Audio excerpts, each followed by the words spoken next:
بسم الله الرحمن الرحيم. Assalamualaikum warahmatullahi wabarakatuh. Alhamdulillahilladzi anzala ala abdihil kitaba wa lam yaj'al lahu iwaja. Asyhadu an la ilaha illallah wahdahu la syarikalah al-malikul huda. Wa asyhadu anna Muhammadan abduhu wa rasuluhu sadiqul wa'dil a'la. Allahumma shalli wa sallim wa barik ala Muhammadinil Mustafa wa ala alihi wa sahbihi wal wafa. Amma ba'du. Qala rabbi shrah li sadri wa yassir li amri wahlul 'uqdatam min lisani yafqahu qawli. Rabbi zidni ilma warzuqni fahma. Asyiral muslimin rahimakumullah. Bersyukur kepada Allah kita sampai hari ini masih diberikan kesehatan, keafiatan, sehingga puasa Ramadan masih berlangsung kita laksanakan. Tinggal 10 hari terakhir. Mudah-mudahan Allah tetap memperkenankan kita untuk mengakhiri bulan suci Ramadan ini nanti sampai finish, dan kita betul-betul ke dalam kelompok orang-orang yang fitrah dan orang-orang yang la'allakum tattaqun. Selawat serta salam tak lupa kita haturkan keharibaan junjungan kita Nabi besar Muhammad sallallahu alaihi wasallam, Sayyidul Anbiya, penghulu para rasul, yang dengan Rasulullah juga kita menjadi khairul umat yang terbaik dari umat yang lain, yang dengan Rasulullah juga kita mendapatkan kitab yang terbaik, yaitu Al-Quran, diturunkan juga pada bulan yang paling baik, Sayyidus Syuhur, yaitu bulan suci Ramadan. Dan orang yang menurunkan, makhluk yang menurunkan pun menjadi makhluk yang terbaik, pemimpin para malaikat, yaitu malaikat Jibril. Jadi kita bersyukur menjadi umat Rasulullah sallallahu alaihi wasallam. Masyiral muslimin rahimakumullah. Mari kita tadabburi salah satu surah dan satu ayat di dalam Al-Quran. Saya akan sampaikan surah yang dibacakan oleh imam kita tadi. Saya ambil dari surah yang pertengahan, Asyam itu. Apa kata Allah? A'udzubillahi minasyaitonirrajim. Fa'alhamaha fujuraha wa taqwaha. Salah satu cerita ayat ini adalah ketika Mu'ad bin Jabal menjadi imam pada saat sholat Isya. Kita tahu Bapak Ibu, Mu'ad bin Jabal ini orang yang luar biasa. Beliau hidup sampai masa Umar, pernah menjadi bendaharanya atau menteri keuangannya di zaman Umar bin Khattab. Meskipun presiden yang minta gajinya duluan ketika di zaman Umar, tapi Mu'ad bin Jabal nggak mau ngeluarin karena Umar anaknya merengek-rengek mau minta baju. Jadi kawakah aku minta berdahulu, ujar Umar, gajiku. Tapi ujar Mu'ad, pian wanila menjamin pian isuk masih hidup. Akhirnya Umar bin Khattab pulang. Presiden Bapak Ibu yang dibegitukan. Kita jangankan presiden sekarang ini, lurah jadi begitu kan mungkin kita sudah dipecat. Jadi pada saat itu Mu'ad bin Jabal imam salat Isya. Tapi doanya saking semangatnya, Mu'ad bin Jabal itu bacanya surah Al-Baqarah 286 ayat baca. Tapi sahabat-sahabat waktu itu biasa aja, Utsman serahkan kalau hatam 1 juz itu biasa aja. Cuma Mu'ad ini kan jadi imam, ada jamaah yang bermacam-macam. Kebetulan salah seorang jamaah di situ ada orang yang sudah kecapean, dia kerja mungkin kerja berat seharian. Akhirnya dia ketika dia sudah ikut makmum, pas mendengar yang dibaca surah Al-Baqarah, akhirnya dia sholatnya sendiri. Rupanya setelah selesai, karena dia duluan selesai, Mu'ad tahu. Akhirnya Mu'ad mencap orang ini sebagai orang munafik. Dan akhirnya sampai juga ke telinga orang ini, dan orang ini pun mengadu kepada Rasulullah. Akhirnya Rasulullah panggil Mu'ad.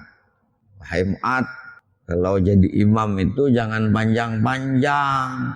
Kasihan yang di belakang nomornya 60, 70. Cukuplah baca Asyam, kata Rasul, atau Al-Alaq, atau Al-Lail seperti yang dibaca oleh imam kita tadi kan, atau yang jelas yang sedang-sedang sajalah.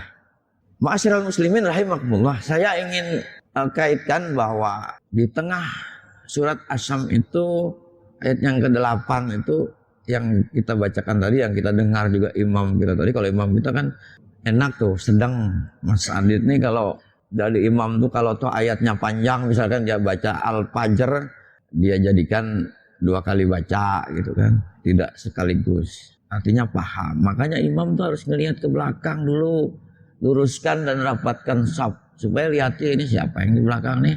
Ini kelas 70-an enggak, kelas 50 enggak, kelas 40. Kecuali terbiasa sholat subuhnya baca surah Sajadah misalkan. Tapi itu kan bukan suatu kewajiban juga. Tapi ada yang ekstrim ketika nggak dibaca surat Sajadah nggak mau dia jamaah di situ. Jadi dari cerita ini sebenarnya kalau kita kaitkan bahwa Allah mengatakan fa'alhamaha fujuraha wa taqwaha. Jadi Allah mengilhamkan 2 potensi di dalam diri kita itu. Sebelum Allah mengilhamkan itu, Allah sudah bersumpah sampai 7 kali sebelumnya. Kalau yang lain-lain, wal as, cuman sekali Allah mengatakan kalau manusia itu rugi. Ketika Allah menjadikan manusia sebagai makhluk yang paling sempurna dari para makhluk yang lain. Laqad khalaqnal insan fi ahsani taqwim. Allah coba 4 kali. Tapi ketika Allah ingin mengilhamkan 2 potensi, yang ini menjadi sumber kekuatan di dalam diri manusia, yaitu fa'alhamaha fujuraha wa taqwaha, kebaikan dan keburukan, maka Allah bersumpah sampai 7 kali. Surah ini kalau mau dibuat semacam penelitian sangat bagus Bapak Ibu, dan akan menjadi sebuah penelitian yang luar biasa. Karena Allah bersumpah demi matahari, demi bulan, demi malam, demi siang, demi langit dan bumi. Mikir enggak kamu, kata Allah, bisa enggak kamu membedakan antara kekuasaanku dengan kekuasaan makhluk yang lain? Kalau toh kamu cuma menyembah matahari, matahari akan hilang. Kalau toh kamu cuma menyembah bulan, bulan pun akan tenggelam. Seakan-akan begitu. Bagaimana kalau matahari ini cuma tidak dimunculkan Allah selama sehari saja? Yang cuma sekian detik gerhana matahari saja, kita sudah kebingungan. Tapi yang anehnya kita membuat persepsi-persepsi yang menyekutukan Allah. Oh, matahari ini lagi ditelan oleh naga. Macam-macam. Akhirnya membuat sesajen, membuat apa dan lain sebagainya. Timbullah kemusyrikan. Inilah fa'alhamaha fujuraha wa taqwaha. Kalau kita mampu menggunakan 2 potensi ini secara baik. Kalau dalam bahasa lain, fa'alhamaha fujuraha itu adalah nafsu dan akal. Dan akal itu yang menjadi sponsornya pasti yang baik adalah malaikat. Tapi kalau fujur, satu kemaksiatan, itu pasti nafsu. Dan sponsornya pasti setan. Itu tidak lain begitu. Karena ketika diciptakan akal langsung mengakui bahwa Allah itu adalah Tuhan. Hei akal, kamu ini siapa? Aku adalah hambamu dan engkau adalah Tuhanku. Tapi ketika nafsu diciptakan, 3 kali Allah tanya, nafsu nggak mau ngaku. Ya aku akui, kamu. Tenggelamkan oleh Allah di dalam neraka 1000 tahun. Neraka yang paling panas. Bangkitkan, tanya lagi tetap masih nggak ngaku. Aku adalah aku, engkau. Tenggelamkan lagi kepada neraka yang paling dingin 1000 tahun. Bangkitkan lagi, nggak ngaku juga masih. Sampai di neraka yang kelaparan 1000 tahun. Baru nafsu ngaku. Ya aku adalah hambamu, engkau adalah Tuhanku. Jadi Bapak Ibu, memang untuk mencegah kemungkaran, kerusakan itu berat. Mencegah nafsu yang ada di dalam diri kita itu berat.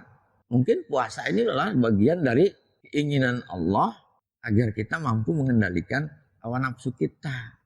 Setan katanya dibelenggu. Tapi kan nafsu tetap ada di dalam diri kita. Karena kalau ada nafsu, ya papian makan. Ada beliur. Bini gini ngerapat mitih. Lagi mencapai. Ada nafsu. Jadi tinggal bagaimana kita mengelola kedua potensi ini agar berjalan, agar terkondisi dengan baik. Alhamaha fujuraha wa taqwaha. Tinggal kata Allah, mampu nggak kita mensucikan? Kalau kita nggak mampu ya berarti kita ke potensi fujur. Fujur itu Bapak Ibu bedanya dikit aja dengan fajar. Kita biasa sholat fajar 2 rakaat. Fujur itu ketika kita berpikir tentang melakukan sesuatu yang buruk, itu langsung terrealisasi, itu dalam bentuk fujur. Korupsi itu kita tahu bahwa korupsi itu nggak baik. Kalau orang menganggapnya maling berdasi lah.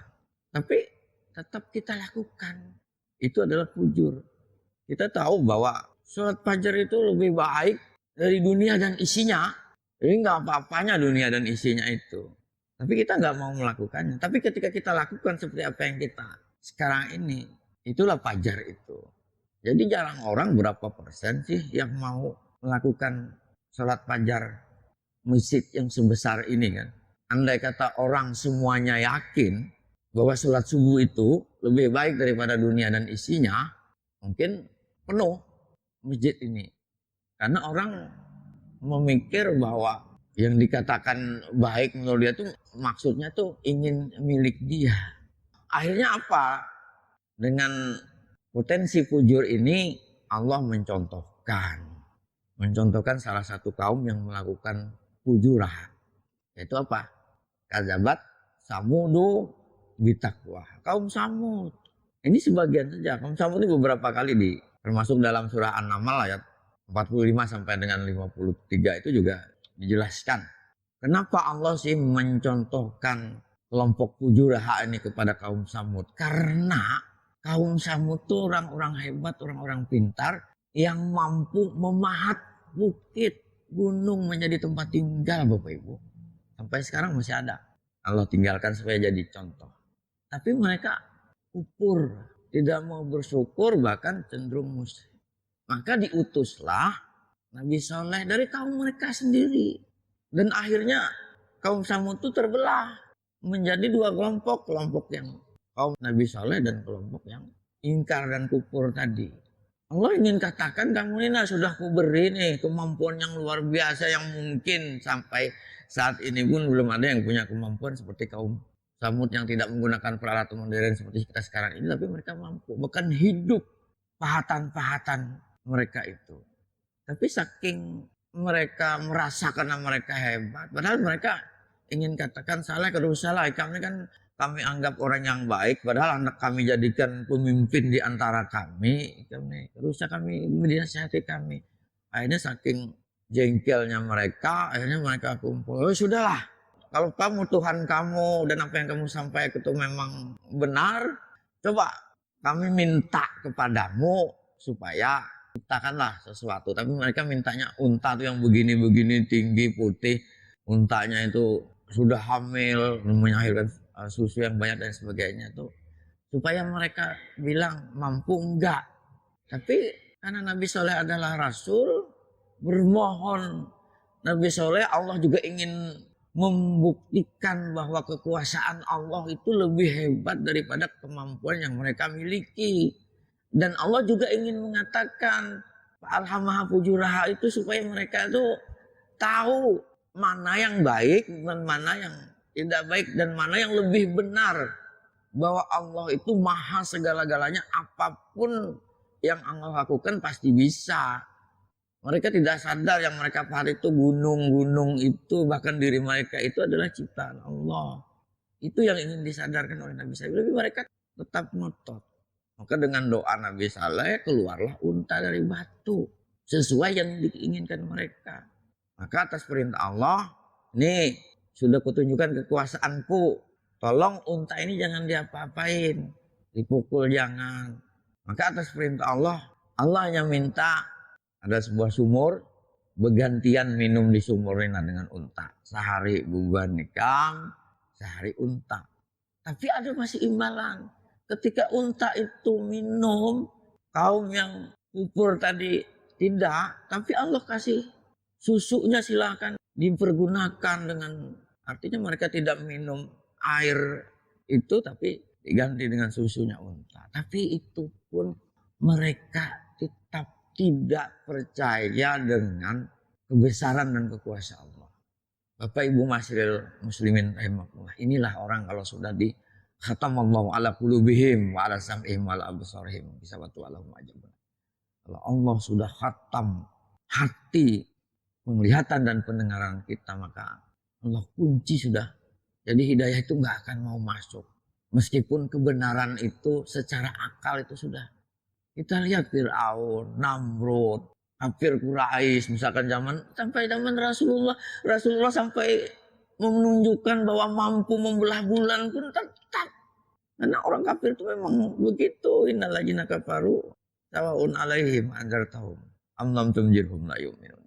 Jadi orang kafir itu kamu peringatkan atau kamu tidak pun mereka nggak akan beriman karena hatinya sudah dikhatam, dikunci oleh Allah.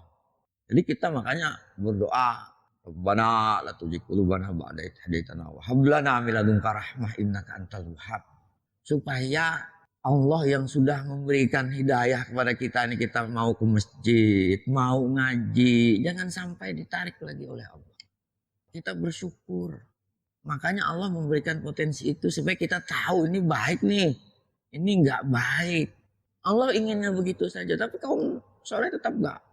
Sudah ditunjukkan begitu pun masih tetap ingin menghentikan dakwahnya Nabi Soleh. Akhirnya mereka pun kumpul untuk membunuh unta itu. Padahal unta itu memberikan sesuatu yang luar biasa. Menunjukkan kekuasaan Allah. Mereka ingin tetap bunuh. Ini bahasa asqaha. Qala lahum Rasulullah inaqatallahu wasfiyaha. Kan sudah diperingatkan Allah, jangan diapa-apai. Nanti kamu akan dibinasakan oleh Allah. Tapi mereka tetap bersepakat, mereka kumpul. Akhirnya dipanggil salah satu kelompok yang memang gawiannya marusuh. Musim 9 ikung ya. Makanya Bapak Ibu, kejahatan itu kalau dia bersatu, dia akan kuat. Sementara kita orang baik tapi sendirian, nggak akan mampu. Kita sudah bagus nih, ya'muru nabil ma'ruf. Tapi yang hawa anil mungkarnya, dan Allah, padahal satu orang tuh yang mencelakakan unta itu, Qudar bin Salib itu, pemimpin yang dari 9 orang yang terkuat di kaum Samud itu. Tapi apa? Padam dama alaihim rabbuhum bijambihim fasawha. Allah ratakan semuanya. Jadi Allah ingin katakan, kalau ada sebuah kejahatan, apalagi kita sponsornya, maka kita dan mereka tuh sama. Meskipun satu yang melakukan, tapi kita menyetujui itu. Kita nih nggak mau minum keras atau mabuk, tapi ketika orang minta duit untuk nukar minuman itu kita setujui. Sama kita hukumnya. Ya seperti halnya kaum Samud itu. Kita nih ada yang korupsi, kita tahu. Apalagi kita umpet menikmati juga, sama Allah ingin katakan begitu, dan ajabnya itu sama, disamaratakan. Padahal dama alaihim rabbuhum bijambihim fasawah. La yakhafu uqubah. Dan Allah tidak takut. Kalau Allah mau hapuskan orang-orang yang kufur itu, Allah ciptakan lagi yang baru. Tapi karena kita ini berada, memang Rasul itu diciptakan Rasul akhir zaman, penghulu Nabi. Allah biarkan, maka kita ini berada di posisi akhir zaman.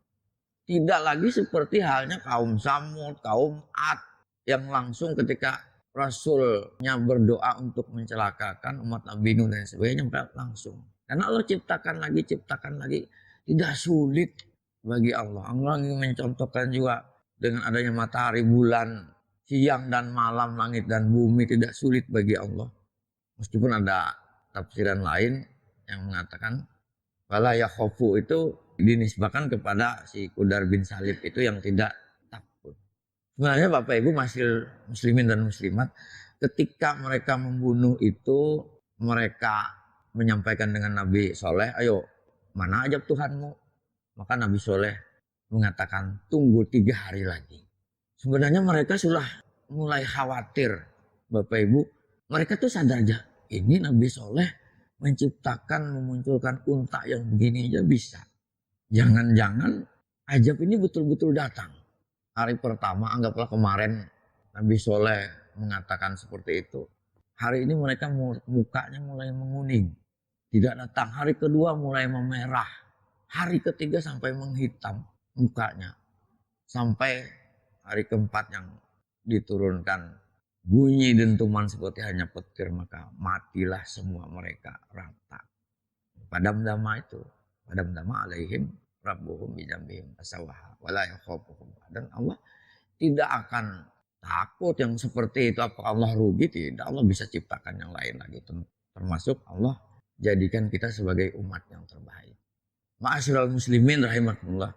Saya kira ini yang saya sampaikan sebagai pembelajaran bagi kita semua, dan ini semuanya ada di dalam Al-Quran dan bisa kita baca. Intinya di situ, surah ini Allah ingin mengilhamkan dua potensi di dalam diri kita, takwa dan nafsu, alhamah fujura, atau potensi baik dan buruk di dalam diri kita ini. Mudah-mudahan kita mampu untuk mengendalikan kedua-duanya ini. Artinya kalau potensi buruk itu bisa kita kendalikan untuk menjadi baik, dan bulan suci Ramadan ini adalah salah satu cara Allah ingin supaya kita menjadi syahrut tarbiyah, bulan pendidikan, bulan menahan hawa nafsu, bulan dimana lebih baik dari 1000 bulan. Artinya amalan-amalan kita itu bisa menutupi kesalahan-kesalahan kita selama 11 bulan yang lalu. Sehingga apa yang diinginkan tazkiyatun nafs, ingin mencucikan jiwa kita, hati kita, pikiran kita, itu ya di bulan inilah kita melakukannya, karena apa yang kita lakukan pahalanya lebih baik daripada 1000 bulan. Ma'asyiral muslimin rahimakumullah, mudah-mudahan kita tetap istiqomah dan mudah-mudahan petunjuk Allah selalu menyertai kita, dan mudah-mudahan amal ibadah kita di bulan suci Ramadan ini menjadi amal yang terbaik, dan kita diberikan kesempatan masih oleh Allah untuk bertemu bulan Ramadan akan datang. Hadanallahu wa iyyakum ajmain. Subhanakallahumma wa bihamdika asyhadu an la ilaha illa anta astaghfiruka wa atubu ilaik. Billahi taufik wal hidayah. Wassalamualaikum warahmatullahi wabarakatuh.